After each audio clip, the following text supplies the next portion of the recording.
beautiful day with me, Master Hans Kua. Ito po ang horoscope for today, Wednesday, April 23.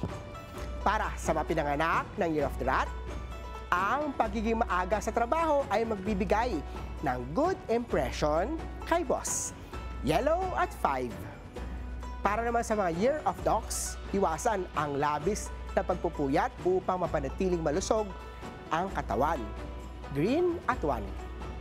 Kay Tiger naman tayo, ugaliin magbasa ng label sa pagkain upang malaman ang tamang nutrisyon. White at 7. Kay Year of the Rabbit naman tayo, maging maingat sa pagpirma ng kontrata. Basahin itong mabuti. Pink at 6. Kay Dragon naman tayo, iwasan ang masyadong matatamis na pagkain upang mapanatiling malusog ang kalusugan at katawan. Purple at 9. Kay Year of the Snake naman tayo, huwag magmadali. Bigyan ng tamang oras ang bawat task upang magawa ng maayos. Orange at 4.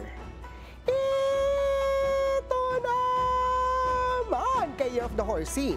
Mag-focus sa tamang pagkain at sapat na tulog at pahinga. Gold at 2. Kay Year of the Ship naman tayo, maging bukas sa mga bagong oportunidad na pwede magtulak ng magandang career. Silver at 8. Kay Year of the Monkey, uminom ng sapat na tubig upang maiwasan ang dehydration. Yellow at 3. Kay Year of the Rooster naman, huwag magmadali sa paggastos. Pag-isipan muna ang bawat bibilhin. Red at 5. Kay Dog naman tayo, maglakad-lakad sa umaga upang ma-refresh ang isip at katawan. White at 7. Kay Year of the Pig naman tayo, maging masinop sa mga gamit upang hindi agad bumili ng bago. Blue at 6. Ako po si Master Hans Kua. Paalala lang ito po'y patnubay lamang. Ang tunay na swerte ay nagsisimula sa pagiging totoo. Abangan ang horoscope of the day dito lang po sa It's a